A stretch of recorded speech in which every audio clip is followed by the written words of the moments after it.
Hello, welcome to all of you. मैं दीपक देवांगन। आज मैं आपके सामने एक और नए वीडियो के साथ पेश हूँ जिसमें हम लोग पढ़ रहे हैं 12th क्लास कृषि का फसल उत्पादन से अध्याय नंबर 7 जिसका नाम है औषधीय फसलें। तो आज हमारा इस अध्याय के अंतर्गत पहले नंबर का टॉपिक रहेगा, या इस अध्याय के अंतर्गत हमारे वीडियो सीरीज का पहले नंबर का टॉपिक रहेगा जिसमें आज हम लोग पढ़ेंगे सफ़ेद मूसली के बारे में। तो आज हम इसमें पूरा डिटेल में इस पर पढ़ेंगे कि इसकी खेती आपके किस तरह से किया जाता है, इसके बारे में आज पूरा डिटेल में इसमें पढ़ने वाले हैं। तो इस वीडियो को अंतिम तक देखते रहिए और समझने का कोशिश कीजिए कि हम इसमें क्या पढ़ रहे हैं। तो शुरू करते हैं सफ़ेद मूसली। ठीक है, तो सफ़ेद मूसली का बॉटनिकल नाम होता है हमारे पास क्लोरोफाइटम बोरीविलियनम के नाम से इसको जो है वो जाना जाता है। और ये जो है आपका लिलिएसी कुल का सदस्य होता है, लिलिएसी कुल से इसको रखा जाता है। अब देखें इसकी महत्व देखें या इम्पोर्टेंस देखेंगे तो महत्व के दृष्टि से ये है कि इसमें इसका औषधीय गुण बहुत ज़्यादा होने के कारण इसको च्यवनप्राश वगैरह या टॉनिक वगैरह में इसका इस्तेमाल बहुत ज़्यादा किया जाता है। ठीक है, तो इसमें जैसे कि हमारे पास जैसे 7000 वर्ष पहले से हमारे ऋषि मुनि जो है औषधीय गुणों के बारे में जानते थे और एवं इनके ऊपर उन्होंने बहुत सारे किताबों जो है लिखे। जैसे आप लोगों ने सुने होंगे सुश्रुत करके, तो महर्षि सुश्रुत के द्वारा जो है क्या लिखा गया था, सुश्रुत संहिता करके उनका एक किताब हमारे पास उपलब्ध है जिसमें कुछ ऐसे ऐसे पौधों के औषधीय गुणों के बारे में जिक्र है जिनके बारे में आम आदमी जो है इसमें नहीं जानते हैं। ठीक है, तो ये जो हमारा औषधि है तो औषधि को हम पुराने जमाने से इसका इस्तेमाल होते हुए आ रहा है और इसी से ही पहले जमानों में जो है इसका या पहले जो वर्ष है उसमें इसका उपचार करते थे या रोगों को उपचार किया जाता था। तो आज भी हमारे पास है, लेकिन इसके औषधि गुण को जितना उन लोगों जो पहले के लोग जानते थे उतना हम लोग जो है नहीं जानते हैं। तो इसकी खेती किस तरह से करते हैं इसके बारे में देखेंगे अभी।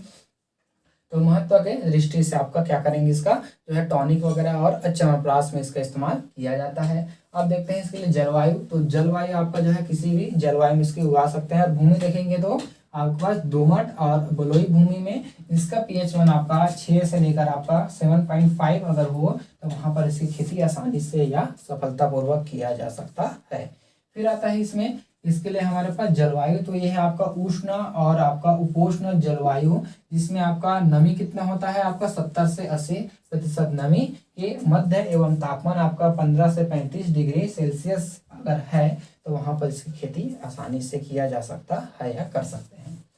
फिर है हमारे पास खेतों की तैयारी। तो खेतों की तैयारी में इसका विशेष ध्यान हमको देने की आवश्यकता नहीं होता है क्योंकि इसमें आपका सामान्य 2 से 3 जुताई में इसकी खेती आसानी से किया जा सकता है। ठीक है, और जिसमें अगर हमने वहां पर कूड़ों में बोए हैं तो कूड़ों के में अगर बो रहे हैं तो वहां पर आपका 30 × 20 मतलब अर्थ इसका ये है कि आपका पहले लाइन से दूसरे लाइन की दूरी कितना होगा, आपका इस यहाँ से लेकर 30 सेंटीमीटर और एक पौधे से दूसरे पौधे की दूरी होगा आपका 20 सेंटीमीटर। ठीक है, तो इसमें इसकी बुआई जो है वो किया जाता है, इसलिए लिखे हमने यहाँ पर 30 × 20 सेंटीमीटर लिखे हैं। तो 30 का अर्थ यह है एक लाइन से दूसरे लाइन की दूरी और 20 का अर्थ है इसमें एक पौधे से दूसरे पौधे की दूरी। फिर है हमारे पास इसकी जातियां देखते हैं। तो हमने जो है लगभग पूरे विश्व में इसकी 250 प्रजातियां हमको देखने को मिलता है, लेकिन इसमें से 17 ही हमारे भारत में उपलब्ध है या भारत में इसकी खेती करते हैं, जिसमें से कुछ का नाम मैं यहाँ पर लेकर आया हूँ। तो इसमें बोलते हैं हमारे में क्लोरोफाइटम बोरीविलियनम और उसी तरह से क्लोरोफाइटम टिबोरजम और उसी तरह से हमारे पास है अरुंडी मेथियम और है आपका जो है एटेनुएटम के नाम से इसको जो है वो जाना जाता है। तो अलग अलग एरिया में इसकी खेती जो है भूमि के अनुसार करते हैं तो और जलवायु के अनुसार करते हैं, इसलिए इसमें अलग अलग प्रजातियों को इसमें उगाया जाता है।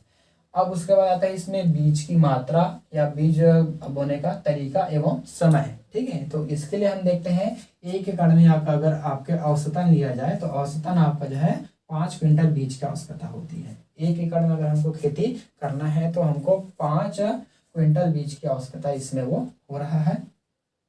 और अगर हमने जो है इसमें तना का रोपण कर रहे हैं तो तना रोपण बहुत ही उपयुक्त या बहुत ही फायदेमंद हमको देखने को मिलेगा, क्योंकि अगर हमने इसमें तना का रोपण किए हैं तो तना का इसके ज़्यादा से ज़्यादा इसमें हमको जो उपज हमको ज़्यादा प्राप्त होंगे।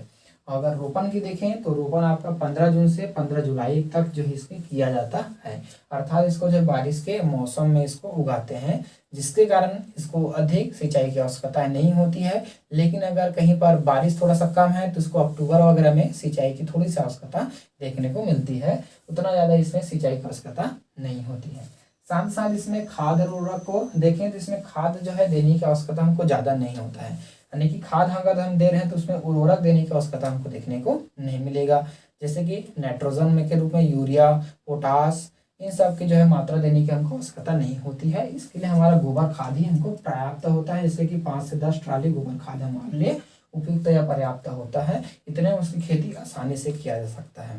तो इससे ये है कि हमको फायदा ज़्यादा होता है, नुकसान कम होते हैं। तो इसमें हमको जो है क्या होगा, आपके उर्वरक की जो पूरी तरह से बचत होंगे, उर्वरक हमको देना की आवश्यकता नहीं पड़ेंगे, हम केवल खादों का प्रयोग इसमें कर सकते हैं और इसमें सिंचाई की भी उतनी ज़्यादा आवश्यकताएं नहीं होता है। साथ साथ देखते हैं इसमें बीमारियां, कीट। अच्छा, अब इसमें आता है थोड़ा सा निंदाई कुड़ाई देखेंगे, तो निंदाई कुड़ाई जो है इसमें आवश्यकता अनुसार, या अगर वहां पर आपको वीड्स अगर नजर आ रहे हैं तब इसमें निकाल सकते हैं, अन्यथा इसको ज्यादा निंदाई कुड़ाई की आवश्यकता है ये भी नहीं होता है।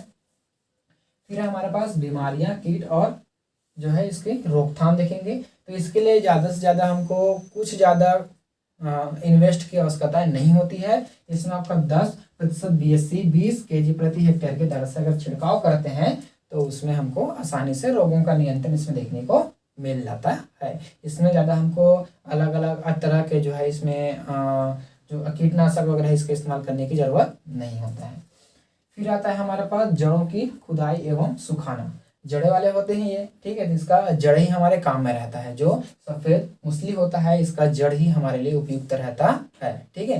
तो इसके लिए हमारे पास जड़ों की जो है खुदाई एवं सुखाना करेंगे, तो इसकी जो जड़ें हमारे पास लगभग 120 से 130 दिन में जो है वो आपका खुदाई योग्य हो जाता है। 120 से 130 दिन में पक कर आ जाते हैं, अर्थात ये जो है लगभग आपके जो है 3 माह में पूरी तरह से पक कर वो आ जाता है ना। और ये जो है आपका 8 से 10 दिन जो है इसको सुखाई करते हैं। जैसे वहां से खोद के निकालेंगे तो मूली रहता है ना, मूली, तो अब मूली अंदर में जो है मूली नुमा रहता है, जिसमें गुच्छेदार मतलब गुच्छे के रूप में रहता है। सफेद मूसली जो है जमीन के अंदर में गुच्छेदार मूली नुमा रहता है वो, तो उसको जब निकालेंगे तो आपका 8 से 10 दिन में उसको सुखाई करेंगे, तो ऊपर के जो है छिलका को फिर से हमको निकालना पड़ता है, ठीक है। तो ऊपर के छिलका को मसल कर उसमें से निकालेंगे, तो ये क्या बोला है इसमें, सुखा कर जो है आपका छिलका निकाल कर जो है बिक्री योग्य हो जाता है। उसके छिलके को निकालना है, ठीक है। फिर उसके बाद आएगा इसकी उपज देखते हैं, तो उपज में हमको देखने को मिलेगा 1 हेक्टेयर में लगभग आपका 8 से 10 क्विंटल देखने को मिलेगा। और अगर ताजी जड़ें हैं, ठीक है, तो वो हमको 8 से 10 क्विंटल मिलेगा। और अगर उसको सुखाने के बाद जो हमको 3 से 4 क्विंटल प्रति हेक्टेयर के दर से हमको देखने को इसमें मिलता है। तो इसकी उपज हमारे पास कितना है, 8 से 10 क्विंटल हो रहा है प्रति हेक्टेयर, लेकिन इसका प्राइस भी उसी के अनुसार रहता है। इसे बहुत ही महंगे आते हैं, क्योंकि इसका औषधि गुण बहुत ज़्यादा होने के कारण इसको औषधि के रूप में ही प्रयोग किया जाता है। तो ये था हमारा आज का टॉपिक। आई होप कि आज का जो हमारा टॉपिक है आपको पसंद आया होगा। तो देखते रहिए हमारा यूट्यूब चैनल। धन्यवाद, थैंक यू।